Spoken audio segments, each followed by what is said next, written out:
नमस्कार दोस्तों, स्वागत है आप सभी का मेरे YouTube चैनल इन्फो अकेडमी पर। और आज की इस वीडियो में जानेंगे आप कि ऑफ़लाइन फॉर्म को किस प्रकार से भरेंगे। इससे पिछली वीडियो में हमने बताया था CAD central ammunition depot Pulgaon district Wardha Maharashtra के द्वारा ऑफ़लाइन एप्लीकेशंस इनवाइट की गई हैं और पद का नाम है LDC fireman, tradesman mate, tailor, vehicle mechanic के लिए पदों के लिए डिफेंस सिविलियन स्टाफ के लिए एप्लीकेशंस इनवाइट की गई थी। और इन पदों के लिए आपने ऑफलाइन फार्म किस प्रकार से भरना है वो आप इस वीडियो स्क्रीन में आप देखेंगे। वीडियो को शुरू करने से पहले आप सभी से निवेदन है कि चैनल को आप सब्सक्राइब कर लें, वीडियो को लाइक व शेयर जरूर करते रहें ताकि आपको इस प्रकार के आने वाले नोटिफिकेशन आपको सबसे पहले मिलते रहें। चलिए आज की वीडियो शुरू करते हैं और देखते हैं फार्म को आप किस प्रकार से भरेंगे।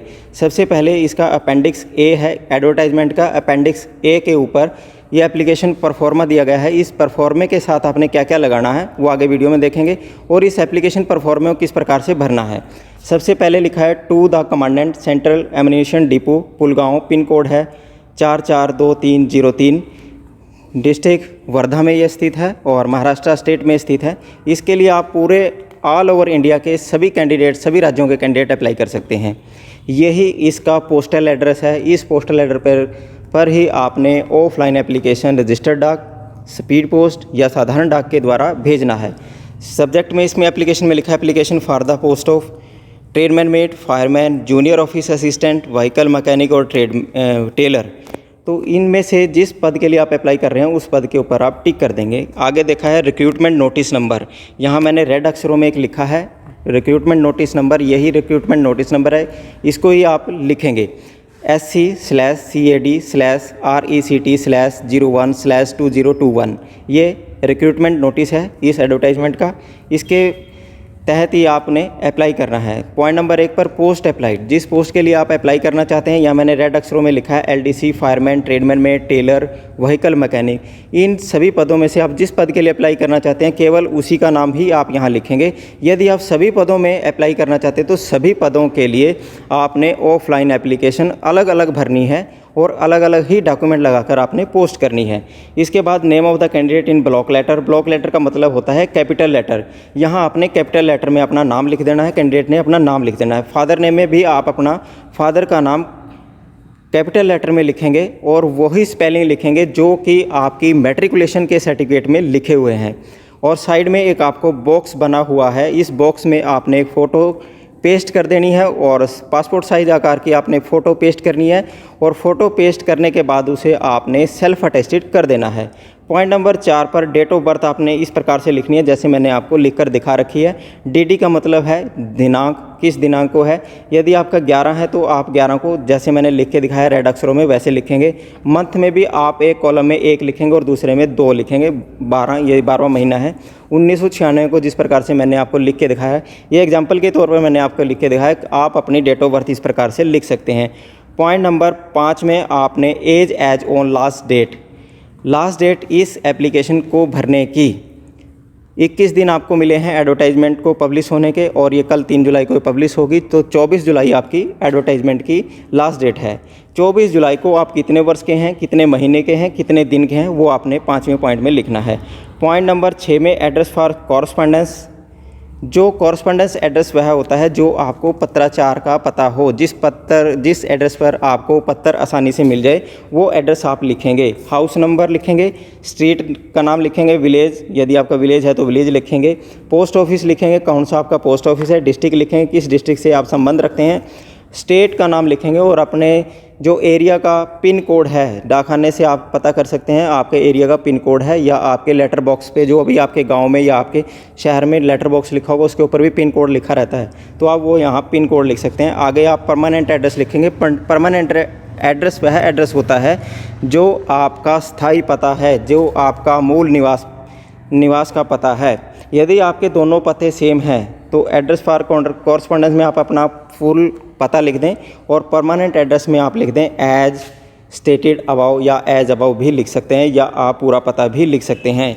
पॉइंट नंबर 8 में आपने अपनी क्वालिफ़िकेशन का विवरण देना है। जैसे यहाँ आप सीरियल नंबर 1, 2 डाल के अपना 10th का, 12th का, क्वालिफ़िकेशन के नीचे 10th, 12th, ग्रेजुएशन इत्यादि लिखेंगे और नेम ऑफ़ द स्कूल में आप लिखेंगे जिस स्कूल से आपने 10th की है। नेम ऑफ़ द बोर्ड वह लिखेंगे जिस बोर्ड से आपने 10th क्लास पास की है। सपोज़ करो आपने CBSE बोर्ड से 10th क्लास पास की है तो आप यहाँ CBSE लिख देंगे। टोटल मार्क्स ऑब्टेन्ड, 10वीं कक्षा में आपने कितने अंक प्राप्त किए हैं वो आप टोटल मार्क्स ऑब्टेन्ड के नीचे लिखेंगे, और परसेंटेज ऑफ मार्क्स ऑब्टेन्ड के नीचे आप लिखेंगे जितनी आपकी परसेंटेज बनती है वो आप यहाँ लिख देंगे। और सभी जो एजुकेशन क्वालिफिकेशन के जो डॉक्यूमेंट हैं 10वीं 12वीं ग्रेजुएशन इत्यादि इत्यादि के या ITI के, वो आपने सेल्फ अटेस्टेड करके आपने इस एप्लीकेशन फॉर्म के साथ अटैच करने हैं। पॉइंट नंबर 9 पर आप देंगे कैटेगरी फॉर विच अप्लाइड, आप कौन सी कैटेगरी के लिए पोस्ट है। पहले आप अपना पोस्ट का कैटेगराइज विवरण देख लें, एक बार नोट कर लें, उसके मुताबिक ही आप पोस्ट के लिए अप्लाई करें। और जिस पोस्ट के लिए आप अप्लाई कर रहे हैं वो कौन सी श्रेणी के लिए आरक्षित है वो आपने उसके नीचे बॉक्स में टिक कर देना है। सपोज करो आप एक्स सर्विसमैन के लिए अप्लाई कर रहे हैं तो एक्स सर्विसमैन के नीचे क्लिक कर देंगे, टिक कर देंगे, ठीक का निशान लगाएंगे। यदि आप OBC से हैं तो OBC के नीचे टिक लगाएंगे, यदि SC से हैं तो SC के नीचे टिक लगाएंगे। आगे देखते हैं पॉइंट नंबर 10 में, आप यदि आप एक्स सर्विसमैन हैं और एक्स सर्विसमैन की पोस्ट के लिए अप्लाई कर रहे हैं तो आप अपनी डेट ऑफ इनरोलमेंट लिखेंगे। डेट ऑफ इनरोलमेंट में आप आर्मी, नेवी, एयरफोर्स में यदि किस भी फोर्स में आप थे वो उसका नाम लिखेंगे और डेट ऑफ इनरोलमेंट लिखेंगे, डेट ऑफ रिटायरमेंट लिखेंगे। टोटल सर्विस आपने इंडियन आर्मी या नेवी, एयरफोर्स में कितनी की है वो आप पूरा विवरण देंगे। पॉइंट नंबर 11 में, यदि आप फायरमैन की पोस्ट के लिए अप्लाई कर रहे हैं तो आपने फिजिकली हैंडीकैप्ड का विवरण आपने ज़रूर देना है, क्योंकि फायरमैन की जो पोस्ट हैं 3 की 3 पोस्टें फिजिकली हैंडीकैप्ड के लिए आरक्षित की गई हैं। टाइप ऑफ डिसेबिलिटी में आप बताएंगे कि आप किस प्रकार की आपकी डिसेबिलिटी है कि अपंगता आपकी किस प्रकार की है। ऑर्थोपेडिकली है, ऑर्थोपेडिकली OH है, HH का मतलब है हीयरिंग इम्पायर्ड, किस प्रकार की आपकी डिसेबिलिटी है, किस प्रकार की अपंगता है। परसेंटेज में आप अपंगता की परसेंटेज आपके जो मेडिकल सर्टिफिकेट आपका हैंडीकैप का बना है उसमें आपकी परसेंटेज लिखी होगी, वहाँ से देखकर आप यहाँ परसेंटेज लिख सकते हैं।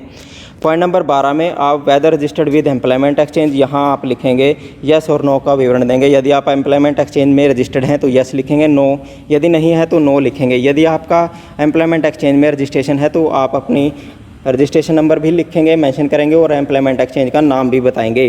पॉइंट नंबर 13 में आप बताएंगे कि आप पहले से गवर्नमेंट सर्विस में पहले से हैं या नहीं है। यदि आप पहले से गवर्नमेंट सर्विस में और इन पदों के लिए अप्लाई करना चाहते हैं तो आप अपना यस लिखते हुए अपनी नेम ऑफ द एम्प्लॉयर लिखेंगे, ऑफिस डिटेल लिखेंगे और किस पोस्ट पर आप काम कर रहे हैं, डेट ऑफ अपॉइंटमेंट भी आप बताएंगे। पॉइंट नंबर 13 में आप इस प्रकार क्लियर करेंगे। नीचे डिक्लेरेशन को आप पढ़ते हुए नीचे डेट और प्लेस डालेंगे और सिग्नेचर ऑफ कैंडिडेट जो आपको दिखाई पड़ रहा होगा, यहाँ सिग्नेचर ऑफ कैंडिडेट अपना जो कैंडिडेट इस एप्लीकेशन फॉर्म को भर रहा है वो यहाँ आपने साइन कर देगा। नीचे फॉर ऑफिस यूज़ ओनली है, इसे आप नहीं भरेंगे। इसके बाद एक्नॉलेजमेंट कार्ड है, ये भी आपने भरना है। एक्नॉलेजमेंट कार्ड के ऊपर भी आपने अपनी पासपोर्ट आकार की एक फ़ोटो पेस्ट कर देनी है और उसे सेल्फ अटेस्टेड कर देना है, जहां आपको एक बॉक्स दिखाई पड़ रहा होगा आपकी वीडियो स्क्रीन पर। और इस एक्नॉलेजमेंट कार्ड में आपने कॉलम नंबर 1, 2, 3, 4 और 8 को खुद भरना है। बाकी कॉलम आपने खाली छोड़ देने हैं क्योंकि वो बाकी के कॉलम CAD पुलगाम के द्वारा भरे जाएंगे। पॉइंट नंबर 1 में आप कैपिटल लेटर्स में अपना नाम लिखेंगे। पॉइंट नंबर 2 में डेट ऑफ बर्थ लिखेंगे। पॉइंट नंबर 3 में अपना हस्बैंड नेम या फादर नेम कैपिटल लेटर्स में लिखेंगे।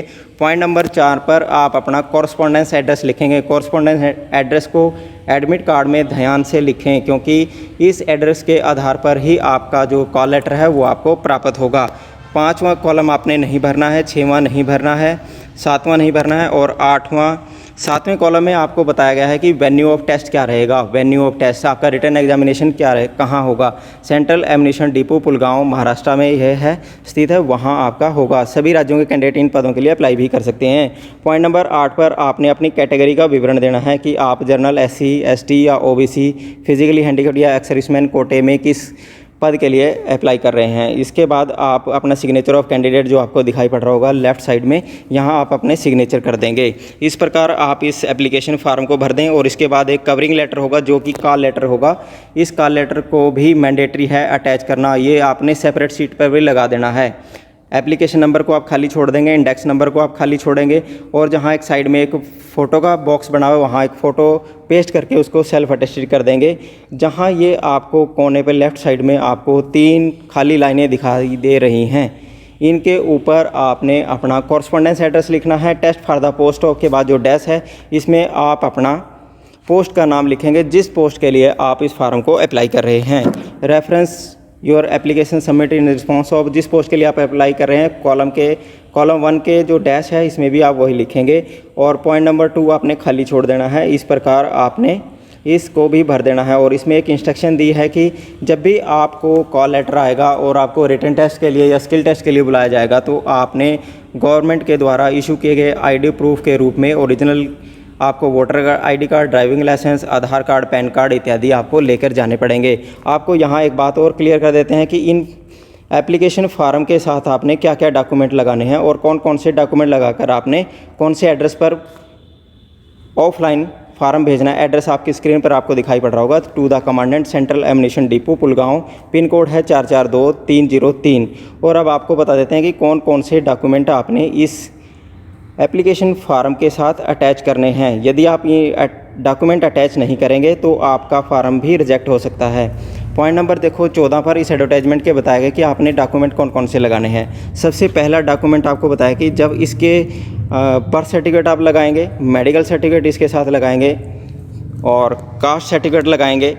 आपकी कास्ट का जो भी सर्टिफिकेट है, डोमिसाइल सर्टिफिकेट आपने जरूर लगाना है। जिस राज्य के आप स्थित हैं वहाँ का एक आपका रेजिडेंट सर्टिफिकेट बना होगा वो जरूर लगाएं।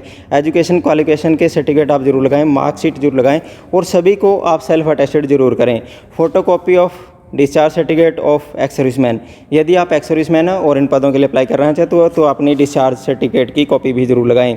डिसेबिलिटी सर्टिफिकेट, हैंडीकैप्ड का जो सर्टिफिकेट है वो जरूर लगाएं।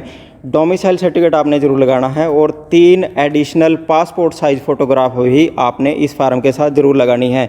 ओबीसी के केस में नॉन क्रीमी लेयर सर्टिफिकेट आपने लगाना है। ये सारे डॉक्यूमेंट लगाने के बाद आपने एक लिफाफा 12 बाई 18 का एक लिफाफा लगाना है जिसके ऊपर आपने सेल्फ एड्रेस यानी कि अपना एड्रेस लगाना है और उसके ऊपर 25 रुपये की डाक टिकट लगाकर इस एप्लीकेशन फार्म को पूरा करते हुए आपने रजिस्टर्ड डाक या स्पीड पोस्ट या साधारण डाक के द्वारा ये सारे डॉक्यूमेंट लगाकर पूरा एप्लीकेशन फार्म को भरकर the commandant central ammunition depot Pulgaon, pin code है 442303 के पते पर रजिस्टर्ड डाक के द्वारा आप भेज दें। आज की वीडियो में बस इतना ही। मिलते हैं नई वीडियो में नई भर्ती की जानकारी के साथ, नई इन्फॉर्मेशन के साथ। तब तक के लिए आपको नमस्कार, जय हिंद, जय भारत, धन्यवाद।